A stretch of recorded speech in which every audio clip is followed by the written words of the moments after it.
Hey, Patrick. Hey, Michael J. So, Modern this week. Lots of Amonkhet kind of hitting Modern, and then also some kind of different looks on some decks that we've seen perform already. So, all kinds of stuff going on in that format, which is one we haven't revisited in a while. Yeah, I mean, this is a pretty diverse mix of decks, too, but it's not just that there were 3 big Modern tournaments this weekend. It's also that the 3 Modern tournaments ended up leading to just a lot of different archetypes at the top, you know, not just like day 1 or even day 2, but like going by the decks to cash each of the events. A pretty big spread. Oh yeah, like I mean, if you just want to look at the Death Shadow archetype, right? There's multiple takes on Death Shadow that really don't resemble that kind of 3 in the top 8 deck that we saw with Jerry and Raptor, across multiple tournaments a few months back, right? Like one's a Grixis deck, and then one's a throwback. They're very different. And then I don't know where you wanted to start, but Glory Bound Initiate, really? How does this fit in? I mean, like, I think it's a good card. I wouldn't have put it in an Esper Control deck, though. So, there's all kinds of stuff to talk about here. Let's start there. All right. So, 7th place at the Grand Prix in, is it Chiba? Yeah. So, Akio Chiba played Esper Control there, and he's got this deck. It's got 9 creatures. Snapcaster Mage, I get. Tassiger the Golden Fang, that's a favorite in decks with Serum Visions at all. But then 4 Glory Bound Initiate to go along with Batterskull. If you really just want to double up on lifelink and I don't know, where's this deck coming from and where's this deck going? Wait, actually, this is Kobe, right? Kobe, I'm sorry. Did I just? Yeah, Kobe. Sorry, yeah, I instantly went through it. Chiba's the player's name. Chiba's the player's name. Right. Kobe's the tournament. But Akio Chiba, with the 4 Glory Bound Initiate here, kind of coming out of left field.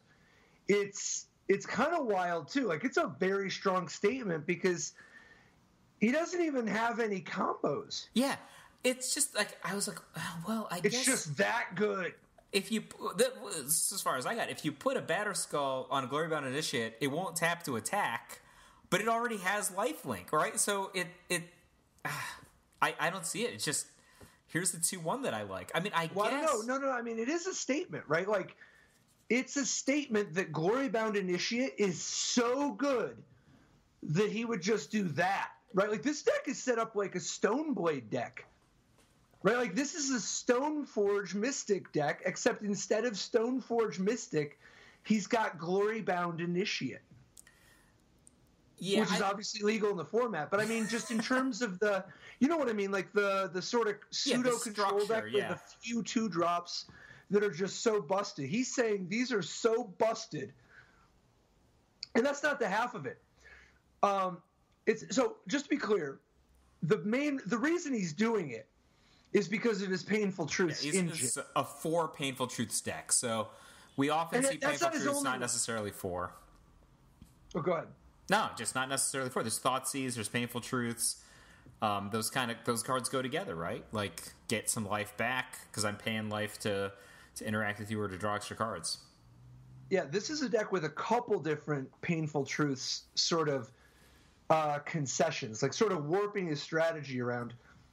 The first, of course, Glory Bound Initiate. If you just go turn 2, if you're in the play, if you go to turn 2 Glory Bound Initiate, and then turn 3 do the thing, exert him, and then also Painful Truths, you don't have to discard the hand size.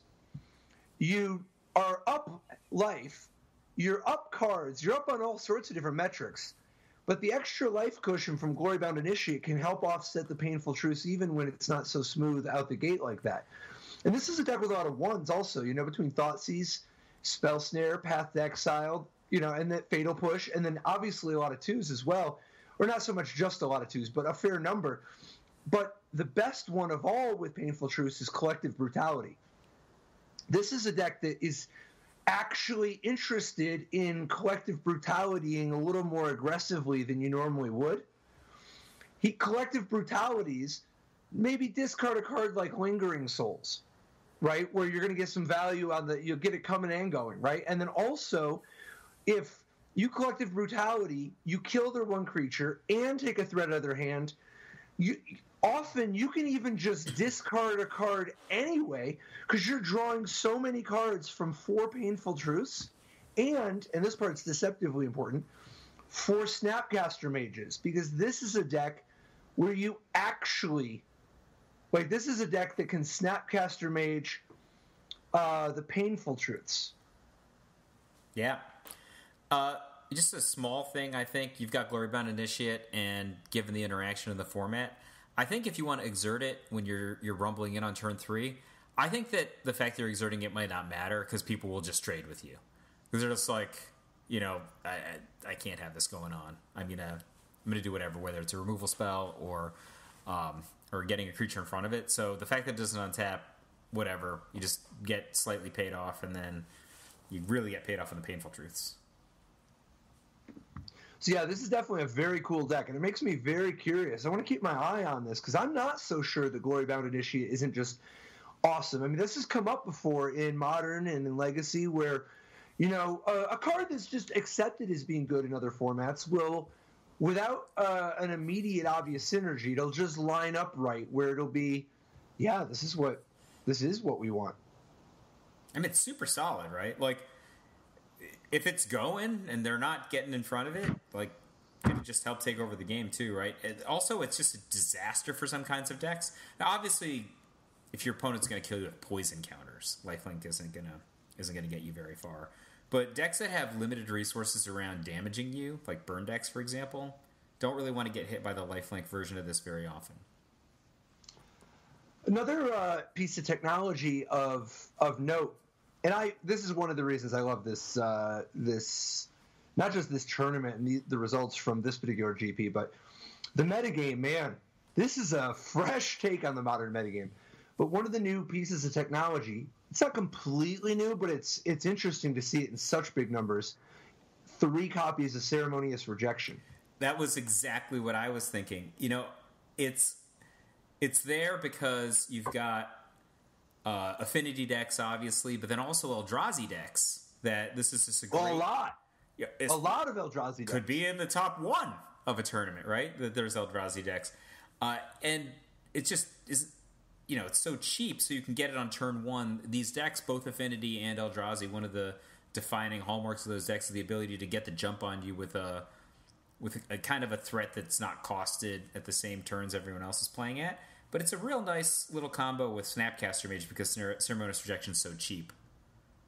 So, yeah, just this past weekend, between the GPs and the SCG Opens, if you just look at the top caching decks, you know, I guess it's like the top 32 of most of them, which shout out to Super Hans 99 for compiling these. But if you look at the top 32, the top 32 of each of the events, and actually the top 36 of one of the events because of some of the deck tech stuff, but you end up with actually a lot of Ceremonious Rejection decks.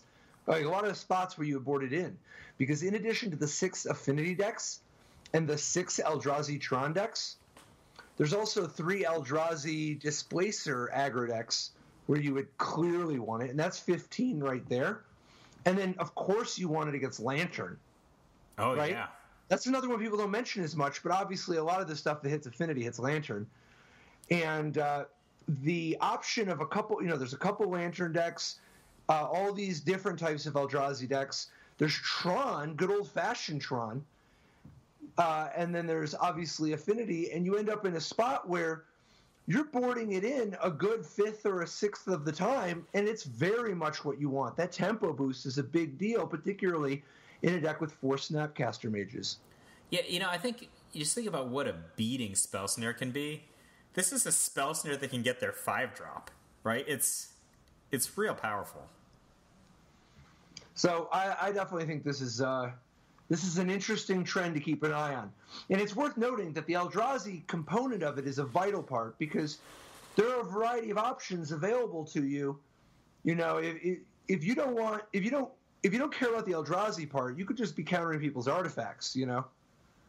Hell, there's even a few artifacts that have color, like Verdurous Gearhulk or Torrential Gearhulk or something, right? Like, now, obviously, it doesn't come up very often in Modern, but you got to have a reason, and in this case, the Eldrazi provide a very compelling reason. So, how do you like the spell distribution in Chiba's deck, right? Like, he's only got 2 Lingering Souls. Like, I feel like I would want to commit to even more Ceremonious Rejections the way that you described it. Like, what do you think about 2 Cryptic Commands? Does that make you happy or sad? That makes me happy. I actually think 2 Cryptic Commands is a really good number, and I love when people have the discipline, you know, where you don't just pick 2 Cryptic Commands out of nowhere. I mean, it's like the way this deck is set up, the more Painful Truce you use, the more you are putting a premium on cards that cost 1. And I think Cryptic Command is an awesome card, but its utility goes down when you have 4 Painful Truce and 4 Snapcaster Mages. And so in this deck, we see 2 Cryptic Commands just trying to help round out the edges. I mean, Cryptic Command is such a great just stop sign, though, because it's a hard counter, and then B, it's even a counter for things that have already resolved, especially when you've got Snapcaster Mage in your deck. The part that is more suspicious to me, and maybe this helps, encourage you to play less Cryptics, but he's got a Swamp, a Plains, and 3 Shambling Vents. That's a lot of land that don't cast Cryptic Command for a deck with so few land. I'm always a little nervous. With no filter lands, playing just 28 blue sources, this is actually one of those Painful Truce to fix your mana decks. You know? Yeah, I don't know. I don't think it's going to be that scary. No, then maybe you just aren't playing as Fulminator Mage enough. That's possible. I haven't played against a Fulminator Mage in a while. People don't typically side that card in against the decks that I play. Oh, a 2/2 for 3. How clever of you. You know, that's... So I think this is a really cool deck. And it is worth noting, though, the 3 Shambling Vents, 1 Celestial Colonnade. Yeah, I know. That is a statement. That is a statement. That's how serious Chiba is about these Painful Truths. I mean, the 4 Darkslick Shores, I like it. You can cast I love the 4 Darkslick Shores. Turn 1. That's the best part of the deck. 4 Darkslick Shores is... I mean, all those lands, particularly the ones that make blue and black, are so good.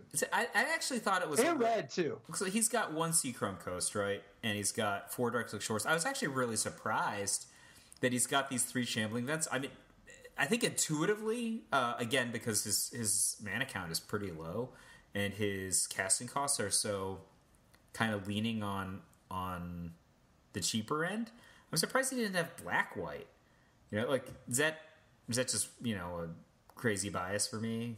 Because, why would you want to play a land that comes into play tapped in this deck? Black-white? What are you talking about? Are you talking about the Concealed Courtyard? Yeah. Because he wants to attack and gain life to help pay for all these Painful Truths he's playing in a format full of burn decks. He's so serious, he's got Devour Flesh. All right. So that when he attacks with Glorybound Initiate, exerts it, doesn't have time, so he devours the flesh and takes advantage of the temporary bonus. That is kind of sweet, though, right? I mean, I think that I would guess that he did that 0 times in this tournament.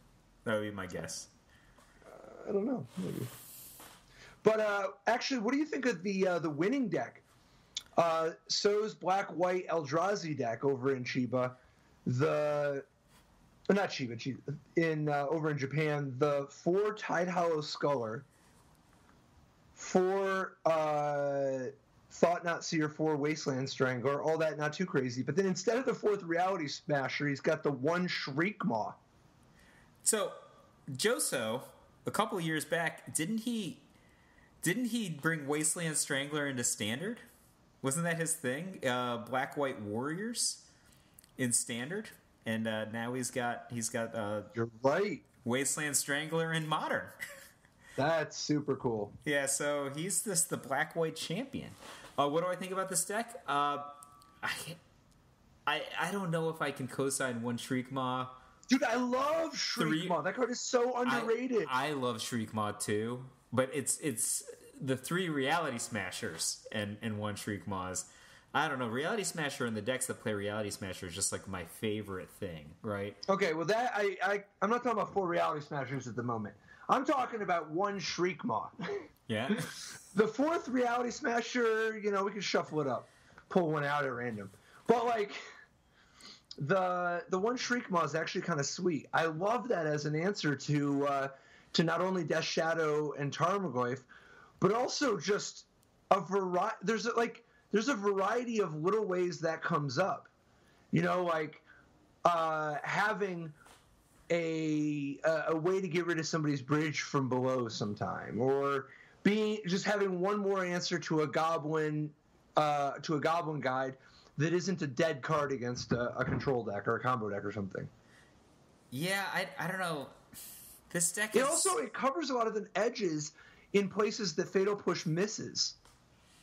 Yeah, I mean, obviously it can kill like a big guy, right? If somebody has a Thrag Tusk, you can get the first. You can actually get both halves of it if it's that far, right, into the game. Like you said, it's good against a Tarmogoyf. I guess you can do that with a push, though. But like an Obstinate Baloth, for example, which is a card that somebody might want to play against a deck that has a bunch of medium to big size creatures.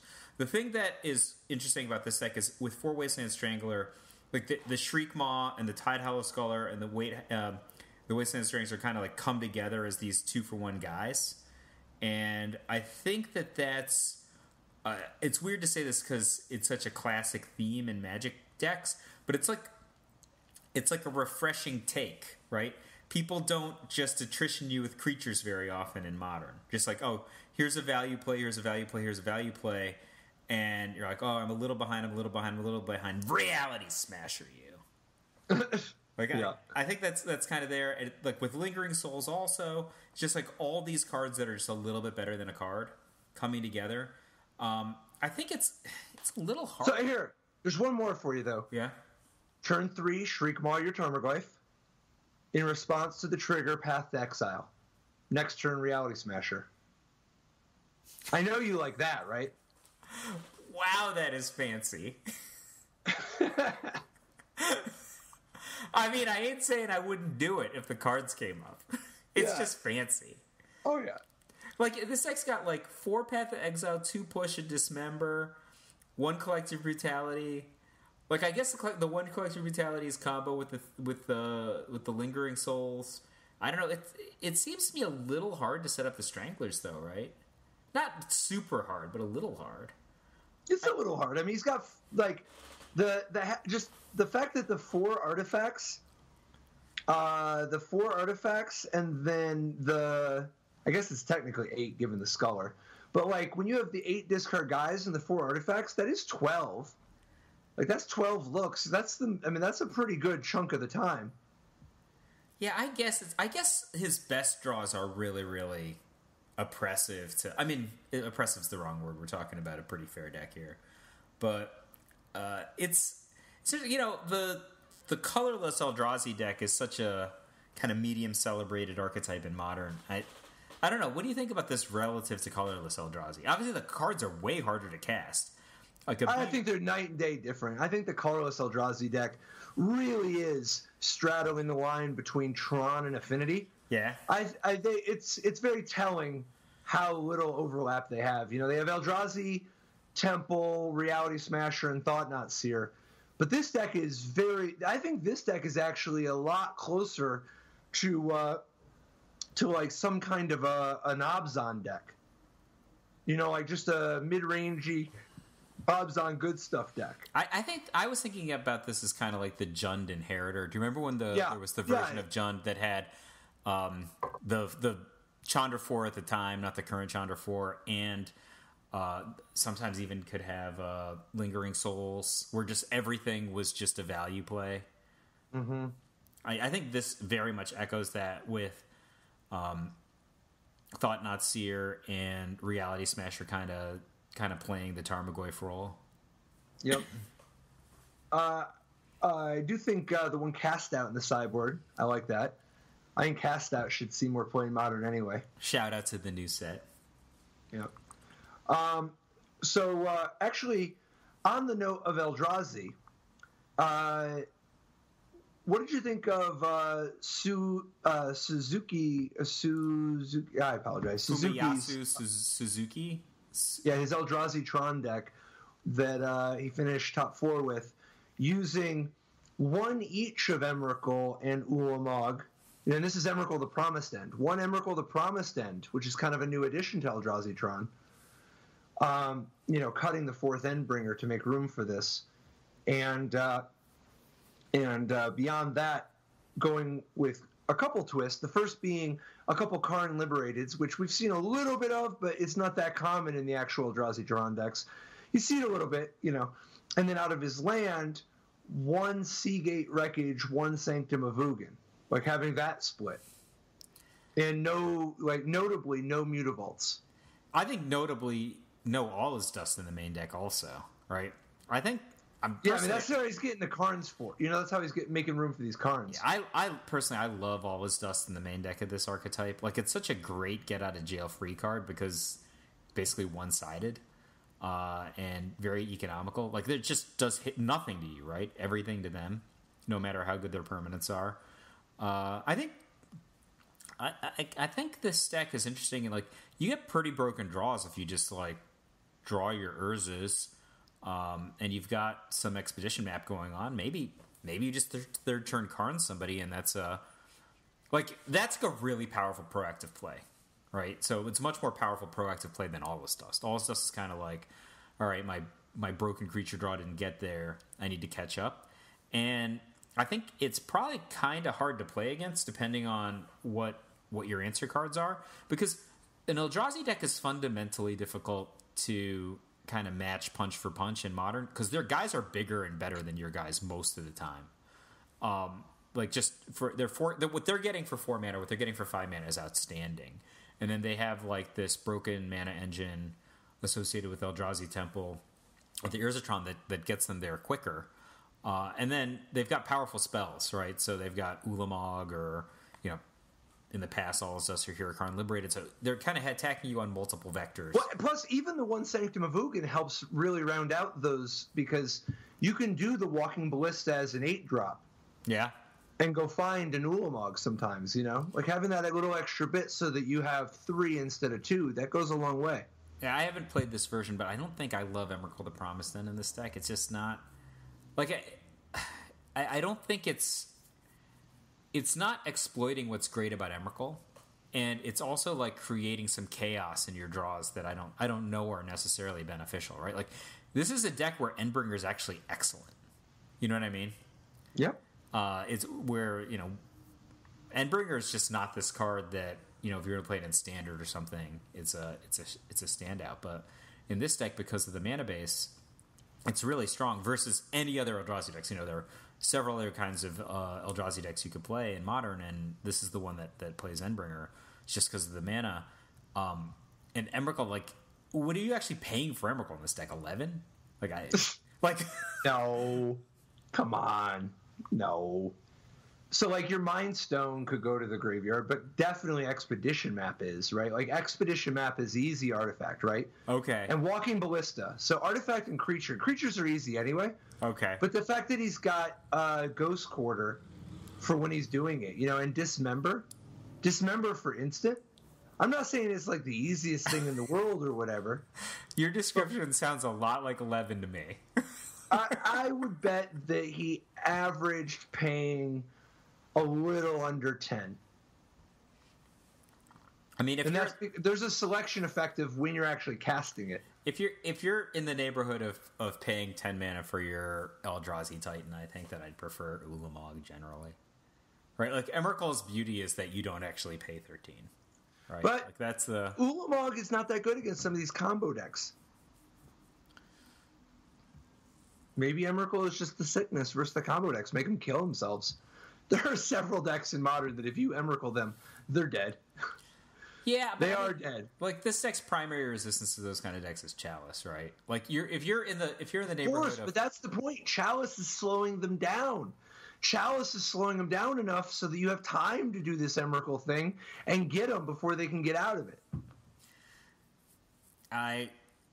I don't know, man. I'll try this deck. I'm skeptical about that working in practice. Trying. I think Emrakul's an awesome card, and that awesome cards are fungible at some level of mana. That's actually what I think is going on here. It's like, oh, that's cute. So we've covered a black-white Eldrazi deck with a variety of colorless creatures, and an Eldrazi Tron deck. I definitely have to give the blue ribbon for sweetest deck to sweetest deck full of colorless creatures anyway to Takeshi Kagawa. Yeah. This take on affinity. This is a hot take. This is a hot take. Finishing 6th place at the Japanese GP. Have you seen Collected Company, even a one of in affinity before? Not that I can recall. I cannot recall either. I've brewed with it, but never a one of. I mean, like, a lot of people get stopped from wanting one Collected Company in decks like this because Memnite and Ornithopter don't cost any mana. So it's not like you're even doing anything.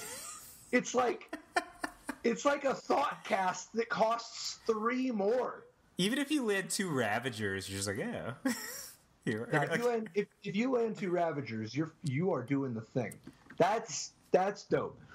Ravager, Etch Champion, Master of Ethereum, and Steel Overseer. And by the way, Steel Overseer quietly better than it looks, because doing it on your opponent's end step and then getting to untap, there are a lot of times that if Steel Overseer gets any activations, everything just got real. And then, of course, obviously getting Signal Pass is not that bad.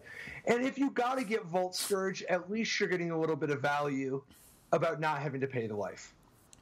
That's a little bit of value. It's not that much value. It's a little bit. Yeah, but one Collected Company, that's so futuristic. And keep in mind, obviously there's no green mana. This says, like, he's powering the Collected Company off of 1 Glimmer Void, 2 Spire of Industry, and then the usual Mox Opals and Springleaf Drums. He doesn't even have Chromatic Star. He's beating the drum. It's going. He's got 4 Mox Opals and 4 drums, but what I'm saying is with 1 Glimmer Void and 2 Spire of Industry and 0 Chromatic Star, this is actually just like a below average amount of green mana for an affinity deck, and they usually don't have any green cards. I mean, did he just roll the dice as to, actually took a pair of dice and he's just like, 1 through 4, I'm choosing Island. 5 through 7, I'm choosing Forest. Because he's got 1 island, right? That to go along with 2 Thought Casts. But he's also got 2 Galvanic Blasts and 1 Collected Company in his main deck. Like, I think Mountain has a decent argument. He's got a ton of red cards in his sideboard. Yeah, so first of all, he's got Blood Moon. Yes. But that's a reason for Island. Second of all, he has to have Blood Moon first. Second of all, if his opponent Path to Exiles him, the Island can help him cast Spell Pierce. I agree. I cannot argue with that statement. I would have thought Gurper, Aether Grid, and Blood Moon would be more important to cast, but Gurper, Aether Grid that's his thing. I mean, it never gets old for me watching somebody play Gurper, Aether Grid, and then crush somebody who thought that he had the affinity player like on Lockdown. I love it. I love it every time I see it. No, but in all seriousness, Master of Ethereum is a really good reason for blue. That's true. Because one of the things that happens is you end up in these spots where they Stony Silence you. And you can, if you're under Stony Silence and your Galvanic Blast is turned on, you're dead. You're dead, right? But if you're under Stony Silence and your Master of Ethereum is castable, you could actually win that game. Right? Like, you have chances of winning that game. Yeah, nobody walks away from getting... you have, a totally, a Master of Ethereum shaped bruise on your face. That's what happens with that guy. So, I mean... I'm just not used to affinity decks with, this many different colors in the main deck. Sometimes you see guys who've got, a large number of bolts. They've got, Galvanic Blasts and Shrapnel Blasts, and sometimes you see people with... more than 2 Thought Casts. So at first I thought maybe this was like a Frank Karsten style, aggregate all the affinity decks together, right? Like he's got one welding jar. He split the galvanic blasts and thought casts, right? Like he's, let's 2 master, 2 steel overseer, 3 etch champion, whatever, 2 Memnite. Like even his land, 1 Glimmer Void, 2 Spire of Industry, 1 Seagate Wreckage, 1 Inventor's Fair, all over the place, right? But there's no way in hell the aggregate averaged out to a collected company per 75. It's a non-starter. So this one's actually 5 colors. 5 colors. He's got Thoughtseize, Dispatch. He's got Thoughtseize, the collected company, of course, Galvanic Blast, Thoughtcast. He's everywhere. Wear Tear, everything. So anyway, shout out to Takeshi. Dope deck. Very, very dope deck. But also dope for a different reason. Ryoichi Tamada, Ryoichi, we got to learn we need a pronunciation guide a little bit better. These are some dope players, and they deserve to have their name shouted out right. But his take on Jeskai Control, this is a man after your heart. I have to admit, like, oh yeah, ever in your life seen a Jeskai deck so pure, like 4s, 4 of everything. I actually had this question because when I looked at Sukenik's deck from the Star City event, also, when did Logic Knot get to be the thing in Modern? No, did I just miss it?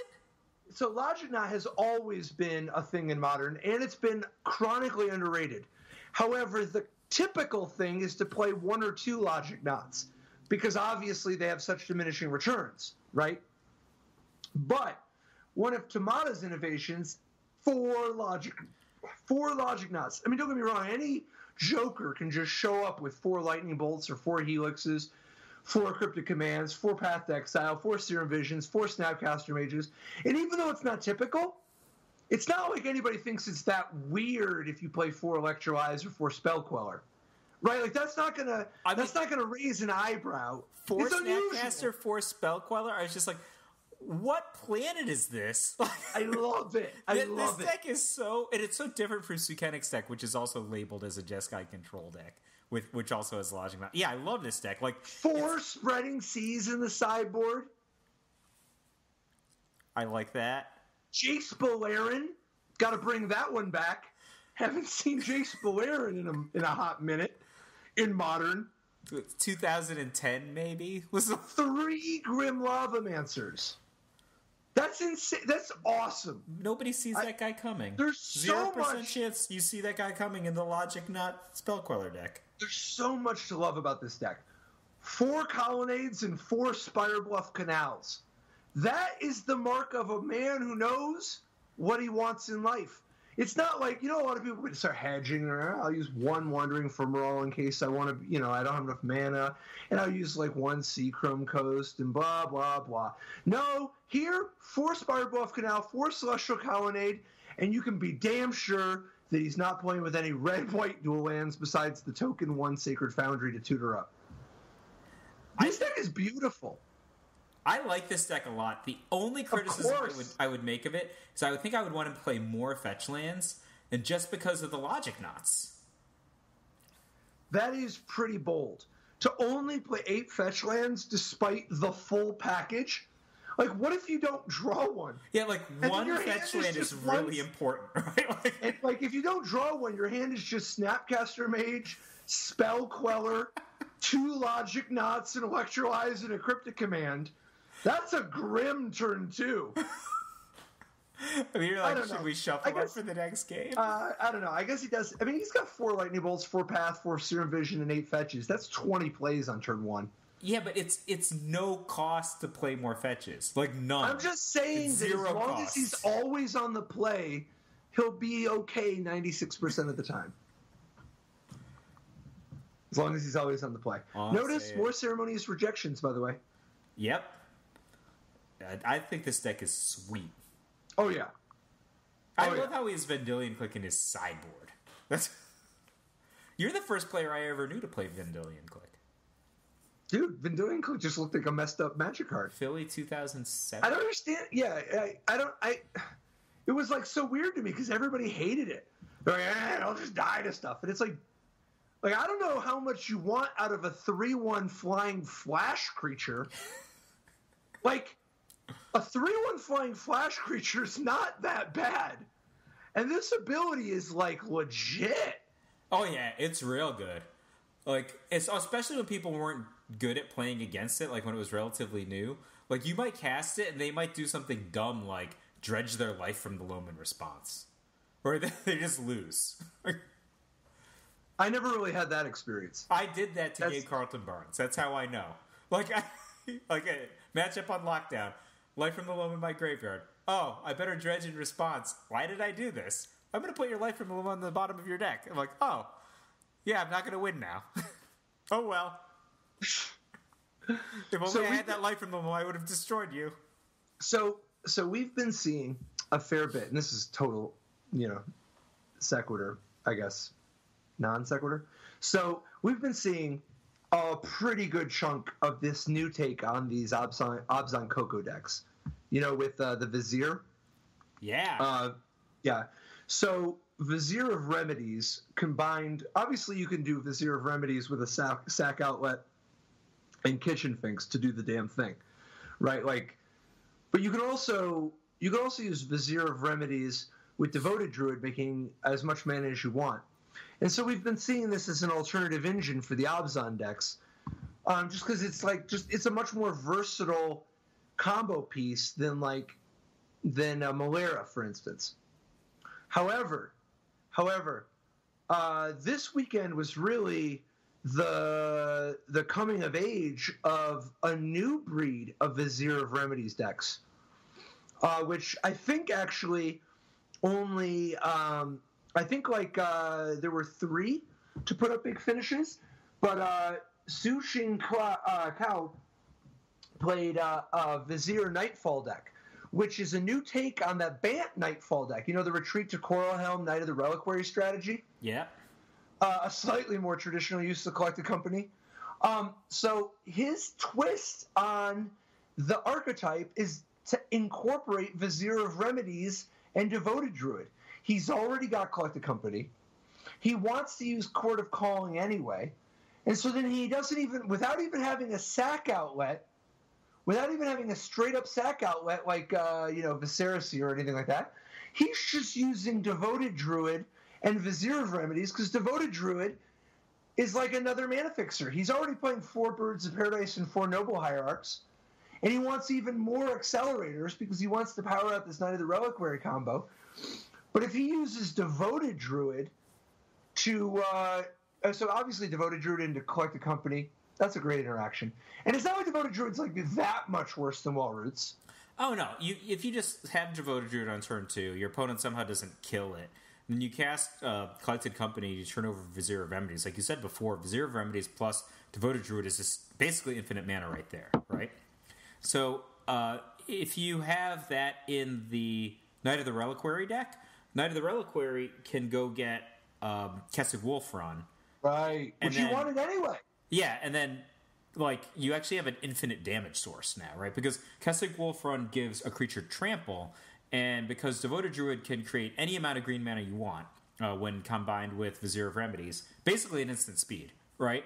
Then you could just put however much power you want into any creature that you can, Wolfron it up. And, of course, he's also got Duskwash Recruiter. Yeah. Duskwash Recruiter is not that bad of a card on its own anyway, and the fact that it gives you a way to convert an arbitrarily large amount of green mana into winning the game, because you just draw through your whole deck, find the one Walking Ballista, and then Walking Ballista them into next Tuesday. Yeah, I think that's really powerful. I'm actually surprised you only played 2 copies of Duskwatch Recruiter, because that combo is you just win if you get it. You do, but I think it's because the Knight of the Reliquary also wins. And Court of Calling also wins, because one of the things you can do is you can just chord, right? Like you just chord up a Duskwatch Recruiter, and then you Walking Ballista all the way. Yeah. You cannot chord very well for Walking Ballista, though. Not that well. Something weird has to be in situation for you to be able to chord for Walking Ballista. Because once it gets into play, like if you could somehow chord for it and it didn't die, right, you can power it up now. But yeah, you would need to have some other thing. You can't just respond by adding counters to it or anything like that. You have to have something that this particular main deck. Yeah, like something weird, like a Gideon emblem or something. Right. But that's not this deck. So something really cool is the sideboard use of 3 Izzet Staticasters. Yeah, the colors are way off. So Izzet Staticaster is not often seen out of Celestia decks. The combo here is, of course, Izzet Staticaster in conjunction with Retreat to Coral Helm. It's also obviously part of the Collected Company thing, because one of the real smart things here is the use of mostly creatures in the sideboard that are flips to Collected Company. Because one of the big mistakes that people make is they play all these sweet sideboard cards, but then their primary engine gets weaker. By having so many sweet sideboard cards that are creatures that cost 3 or less, his Collected Companies actually get even stronger. And here, if you get Izzet Staticaster plus Retreat to Coral Helm, that's amazing. Every time you put a land into play, you can untap your Izzet Staticaster. Then you can start actually locking out even bigger things. Like you already had their Lingering Souls on lock, right? But now, every time you untap a land, you can kill Wasteland Strangler. Like there's lots of things. Like it starts getting bigger and bigger, and I think that I think this is a really smart move. This edition of Izzet Staticaster, partially also because if you notice, this is not a deck long on removal. His main deck has only 4 Reflector Mages and 1 Walking Ballista. I think that the Reflector Mage is a really important addition, though. So we often look at these kind of strategies in the Robzon, right? So he's like Bant instead, and so that gives him access to blue for Reflector Mage. But like the card Reflector Mage is a great get out of jail free card if all you're trying to do is not die for a turn, right? Because it stops anything. Like you can bounce somebody's like allegedly game-winning creature, just not die, and then, oh, can I generate infinite mana next turn? Yes. You're fine. So, piece of technology, different deck. Piece of technology, I'm going to need you to work this one out for me. I need you to explain it to me. Tomoya Suboshi's ad nauseum list he finished 5th with. You know, obviously, it's not that crazy. 1 Laboratory Maniac is not the traditional kill. He has Lightning Storm, but it's still not insane, right? Like, people have done that. That's the thing that people have done. His sideboard has a Godhead of Awe. Yeah, I don't know. I was looking, when I was thinking about this podcast the other day, I was looking at that, and I'm like, I'm pretty sure I had a conversation with Zvi when this was printed that this card was unplayable. That's what I thought, because I said, isn't it in the same set as Bitter Blossom? That was no, but it's the same year. Yeah, so that was my argument. I'm like, it's never not going to be in play at the same time as Bitter Blossom. Yeah, I don't know. I don't know why you would ever do this. I don't know. It's not if you're transformational, right? If you transformational sideboard, maybe the Godhead of Awe is just going to outclass everything now. But it's not even a humility. So like, if they've got, I mean, just for sake of argument, they've got like an Eidolon of the Great Revel or something, right?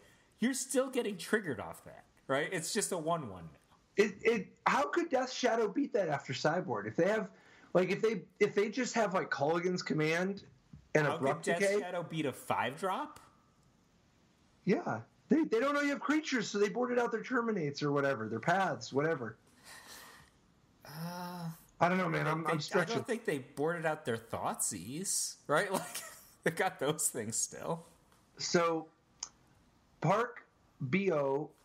Played a Grixis Death Shadow deck to a top 4 finish with, and Swoon, by the way, 2 Grimorg Angler and 2 Tassiger to go along with his 4 Death Shadow and 4 Street Wraith and 4 Snapcaster. Is this very similar to the deck that Mattia Renzi used in their European Grand Prix? Yeah. So the key difference, the winning list over at the European GP, did not actually. I think they're really similar. No, they are, but there's in the sideboard. What was it? Ceremonious. Yeah. No. Where is it? Oh, is it Staticaster? Just combating Lingering Souls is a missing card that Renzi had. So actually, yeah, never mind. I like Renzi's version better. Yeah, like, so basically, this is a Death Shadow deck. We've talked about Death Shadow decks before, but it's in a blue shell. This is the Miko version too. This is the version that like has only kind of come into its own recently. It's got many features, right, of a bunch of different decks, but like it kind of dips back into things that we haven't seen in a while. Like, for example, it's got an aggressive number of lightning bolts at 2 instead of 0. But like, it's just because it's blue, it can have a mix. It can have like 3 Fatal Push and 2 Lightning Bolt and 2 Stubborn Denial, and it's accessing these cards with the ability to search through the library with cards like Thought Scour or Serum Visions, and then Snapcaster Mage. So it's getting paid off in a bunch of different ways.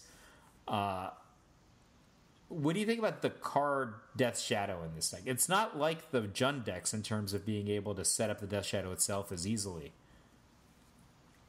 I mean, so I think it's still pretty good because in addition to like all the 4 Thoughtseize and the 4 Street Wraith, just having 12 fetch lands makes it so easy to decide where sometimes you just fetch up an untapped shock land. And that's a whole bunch right there. If you just go turn 1, fetch up a Thoughtseize off a shock land, I mean, I don't know. I don't mind it so much. I also just think that Modern is kind of aggressive right now, and people are helping do your work for you. Yeah, plus, the timing sometimes on you that pull yourself. The timing on that is, I don't know, it's different, right? Like, it's weird to me that you're not supposed to burn somebody because they're going to do the damage to themselves for you, and then you burn them. Right? Like, right. It's just weird. Like, what am I supposed to do with my turns, man? Hang out, draw cards. Yeah, if I'm not gonna like just suspend a Rift Bolt or whatever. But I think this is the deck to beat right now. Grixis Death Shadow. I've seen it played at some local level. It seems like a really good performer. And actually, the Death Shadow deck over in Copenhagen, Renzi's list. What do you think of its matchup in general against Living End now that they have access to 4 Horror of the Broken Lands as an additional 1-cost cycler? I actually love Living End's new position in kind of like the modern marketplace. Like that was an archetype that had been quiet for a long time, but not specifically in the Death Shadow matchup. But like, if people are going to Lantern, like I like this deck. I really like this deck. Much. It's like 2% Lantern. I mean, I don't know. There was one in the top 8 at least. I think that Living End is... That's how it always is. Nobody ever finishes top 32 with Lantern. Ever. I like Living End right now. It's really hard to interact with. It's got tons of great... Like, you were just talking about Fulminator Mage earlier, right? This is a deck where Fulminator Mage is just naturally pretty good. Not just like a sideboard card. Horror of the Broken Lands, just yet another thing to set up. And I don't know. It's a semi-reasonable cast. What do you think of the use of 0 of that new 6/4 cycler from Amonkhet? Like he could have, if he wanted, he could have had another 1-cost cycler with cycling of 1. I mean, like why not use? Like, is that just better than Deadshot? Desert Ceradon, right? Like. Yeah, maybe it's just better than some of the guys he played. Maybe he hadn't thought. Well, so I don't know. So actually, it's not so much Deadshot Minotaur. Deadshot Minotaur, I think, is actually uncuttable. I think Monstrous Carabid and Deadshot Minotaur, the marginal utility of them cycling for either color, that is worth too much to pass up. All right. It's Architect of Will that I have my eye on. Because there's no question. To me, Deadshot Minotaur and Monstrous Carabid are an easy top 2. They're automatic. But I think that the Horror of the Broken Lands is a better additional 1-cost cycler, partially because you just have more black mana, but partially because of how well it synergizes. Like once it's in play, it synergizes with the rest of the deck, and it's more castable.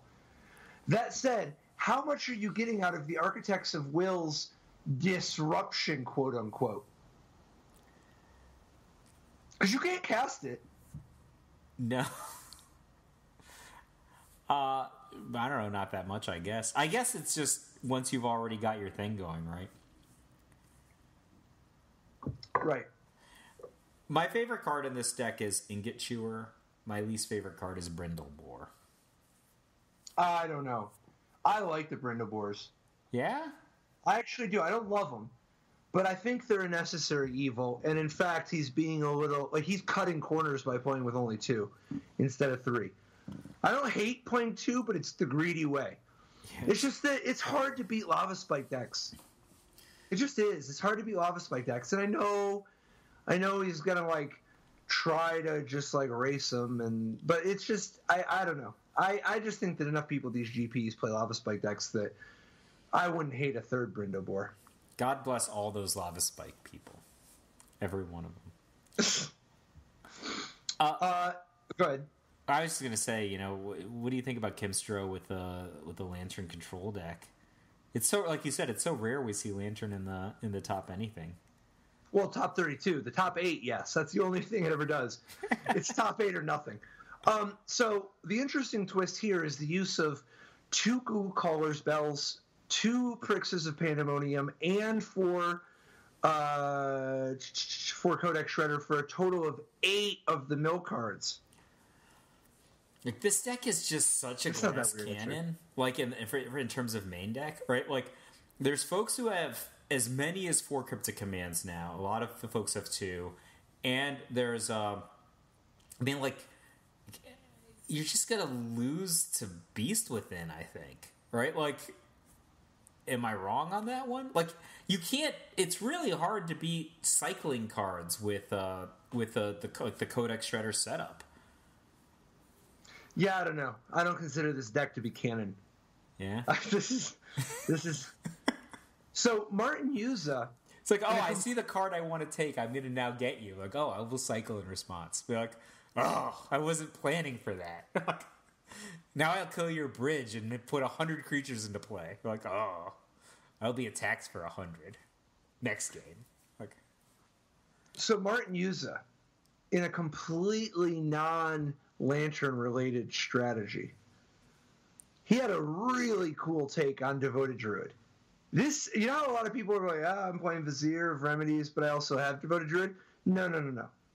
Yuza had Devoted Druid, and so he's like, I'll play 1 Vizier of Remedies. 4 Devoted Druid, 1 Vizier of Remedies, because he's playing an Elves aggro deck with some very exotic numbers. And of course, with 4 Court of Calling and 4 Collected Company, that 1 Vizier of Remedies is getting a little extra mileage. So he's got a ton of white mana for the Vizier also, right? Like, is that his only white card in the menu? Yeah, it's just super free for him. Yeah. And he wants the white sideboard anyway, because once you have Collected Company and Cord, the having in the sideboard Kataki and Eidolon, and Mind Sensor, also good. But this is an elf beatdown deck. To the extent it's so committed to the beatdown that even though this is a deck with 4 Heritage Druids, he's playing just 3 Nettle Sentinels. Wow, I didn't notice that. Isn't that insane? It's because he needs to make room for the 4th Dwynnin Elite. Now, it's worth noting that Devoted Druid is actually particularly sick in this deck, because one of the things you can start doing, in addition to like the usual stuff with, like, for instance, Elvish Archdruid giving you an extra untap, one of the really cool things you can do is that when you have a Zuri Renegade leader, you could kill them. You can just start doing. Well, no, it's much more than it even looks, because if you have enough mana to a Zuri Renegade leader, your Devoted Druid is already up to a 3/5, so you can untap it 4 times and tap it once on its own, so you can actually get 5 mana out of 1 Devoted Druid and a Zuri again. Oh, that's super hot. And then, after you've Azuri'd again, you can still get 3 more mana without the Druid dying Or you can just attack, because even though you tapped it for mana, you can untap it and then attack with it.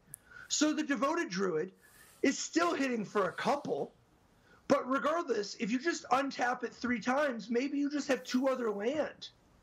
That's super sick, right? Yeah, one of the things that I liked about this was I thought that you could do some like tricksy play where you're like using your Court of Calling and all your guys are tapped to get either Azuri or the Vizier of Remedies into play.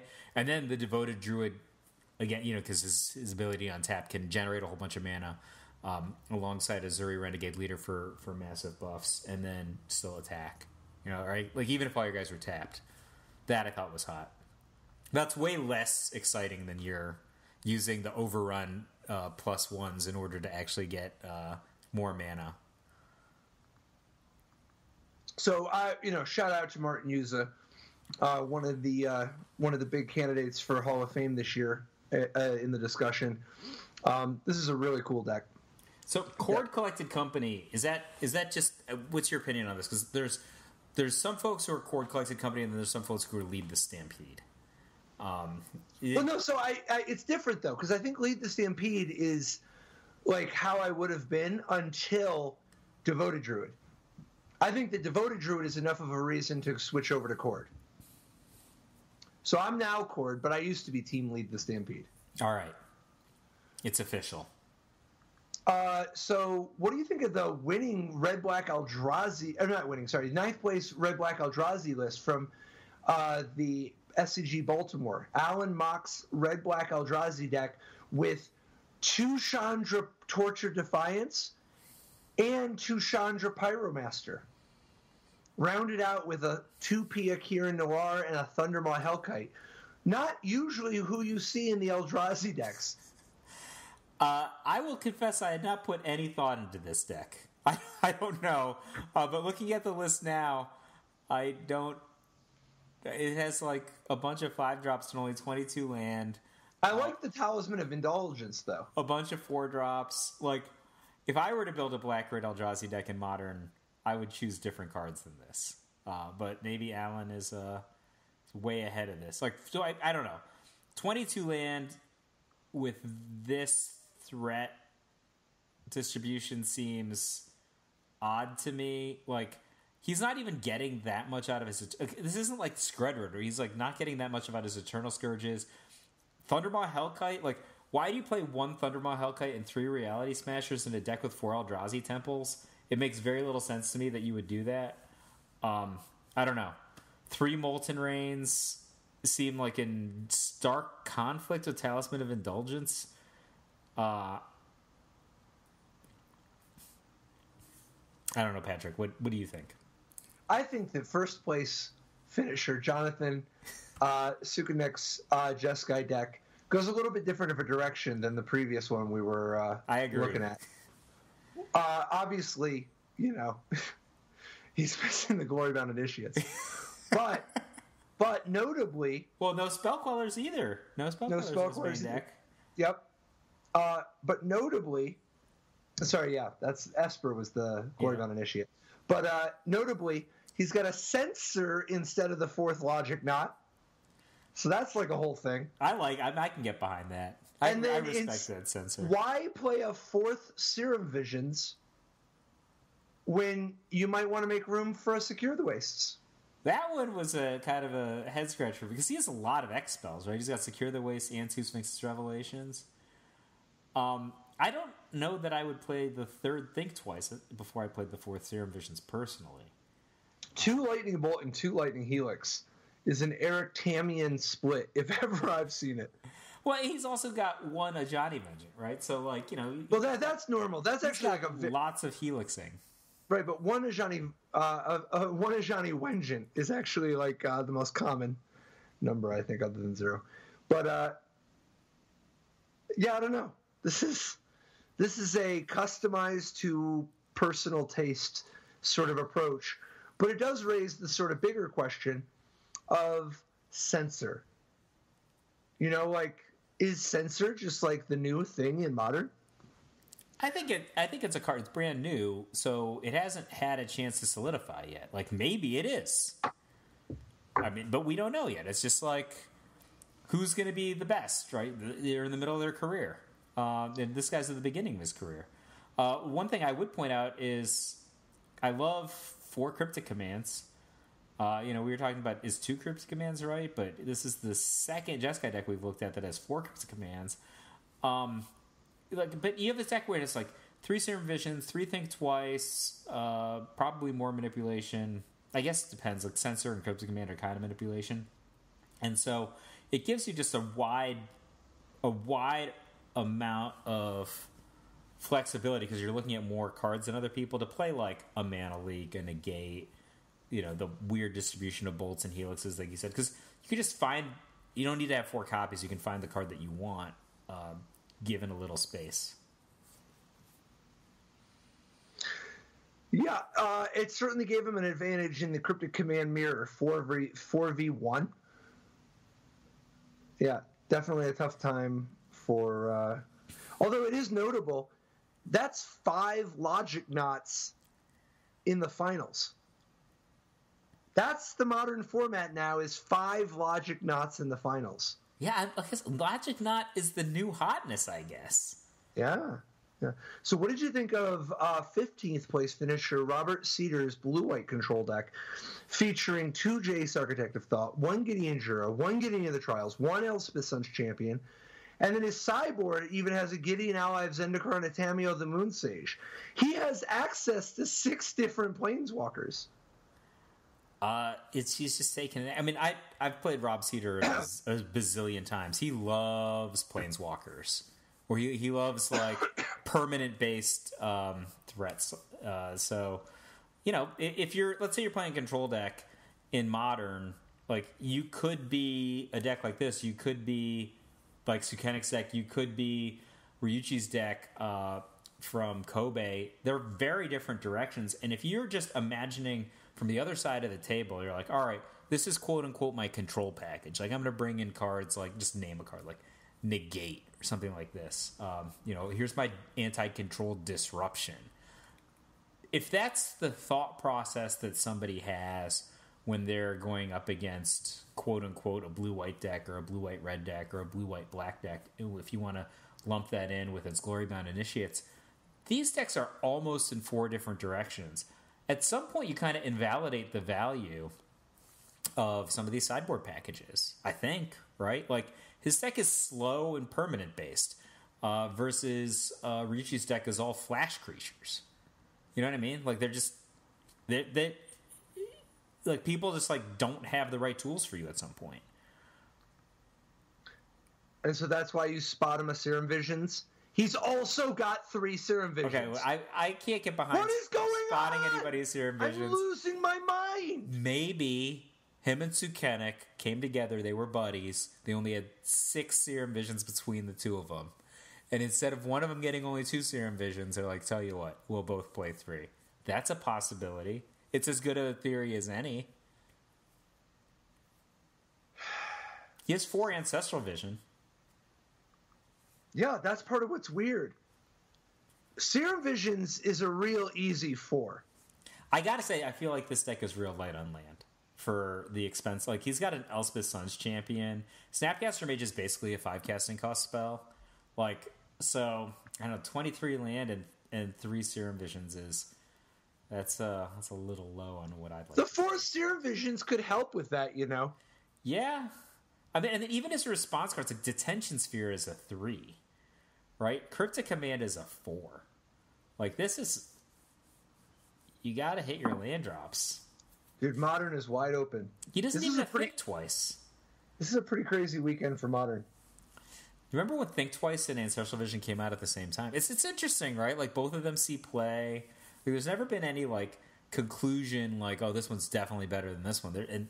They're in such similar decks, but then the decks end up having such different textures. Yeah, there has. Ancestral Visions is better than Think Twice. Ancestral Visions has been banned and is amazing. Think Twice is fringe playable.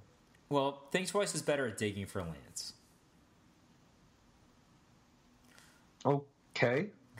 I'm not going to get you. Okay. Do you have time for one more? Sure. All right. Pro Tour, top 8 competitor. Stephen Neal. Ah, yes. Burn deck from the Star City event. I just wanted to throw this out there. Like, I think that most of the modern burn decks since SCG regionals have been built on the model that I made, that Roman Fusco won his regionals with, which is very low creature count and like a ton of burn spells. And I think, I don't know, like I think Stephen Neal might be kind of at the tip of the spear for a new, different kind of coming back to a different philosophy on burn, because he's got 2 Grim Lavancers, which are reintroduced to the main deck, and a Harsh Mentor. I don't know. Do you think we'll see lots of Harsh Mentors? Like, one seems like, hey, let me try this out. If this card is great, like it could potentially be as much as Eidolon's 5 through 8, depending on matchup. But I thought that was just something that was a little bit different than we've seen. And then he's incorporating like a Shard Volley. Then it's like weird. He has weird numbers on other stuff because he's adding all these creatures back. Like only has 3 Searing Blaze and 1 Skullcrack. I'm a 4 of both of those kind of guy. But I guess if you have a Tarkus command, you don't need to have as many Skullcracks. Inspiring Vantage as a 2 of. Yeah, but he's green though, right? So he's got. Come on, he's got 3 Sacred Foundries. Yeah, I don't do that, man. 4 Inspiring Vantage, 2 Sacred Foundry is how I play. So yeah, how could you 1 Copperline Gorge, play another Inspiring Vantage? I don't know. Maybe I'm. See, I don't green. I haven't greened for a long time. So if you're going to be a Tarkus command guy, like, that's true. I don't know. Like he just has Core Firewalker though, is the thing.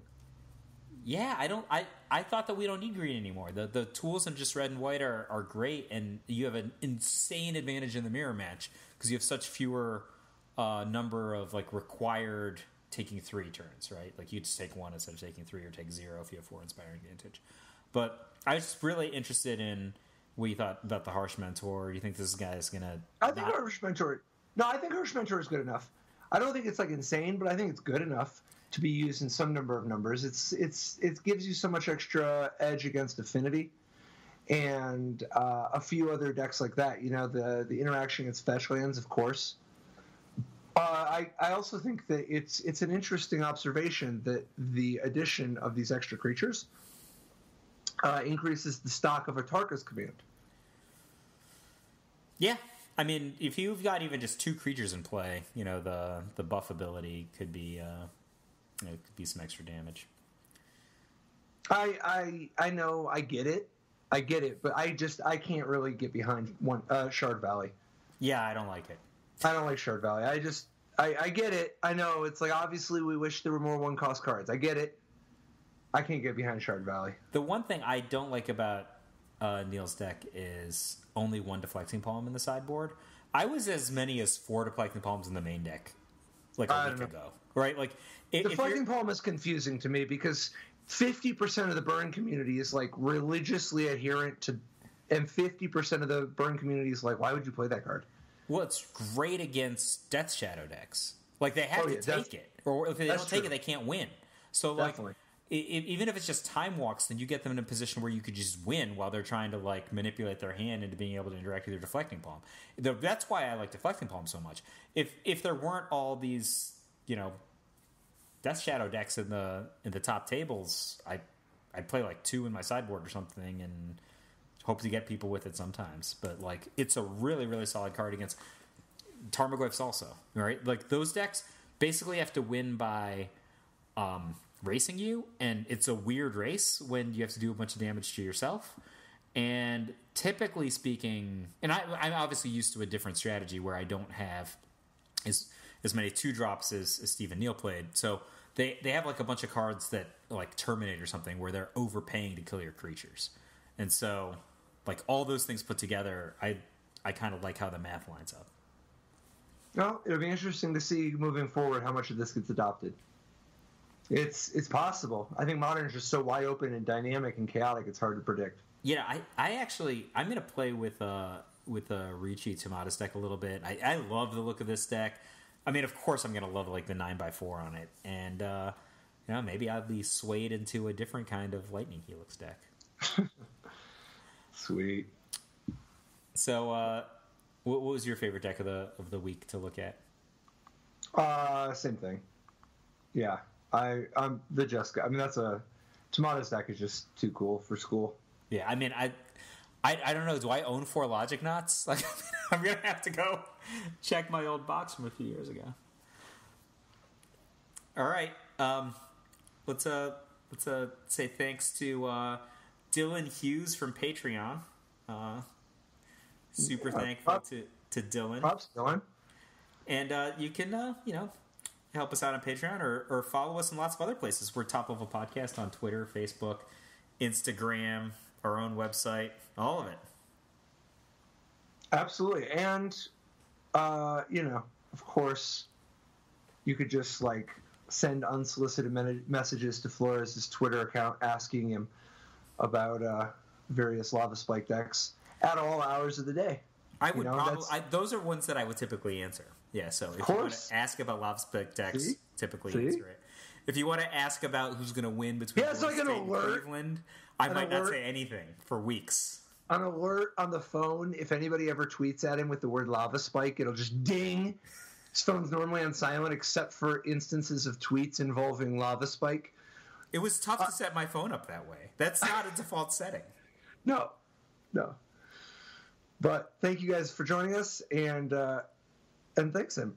Flores, looking forward to kicking it next week because I got a feeling that we're going to find out some pretty crazy things next week. All right. Cool.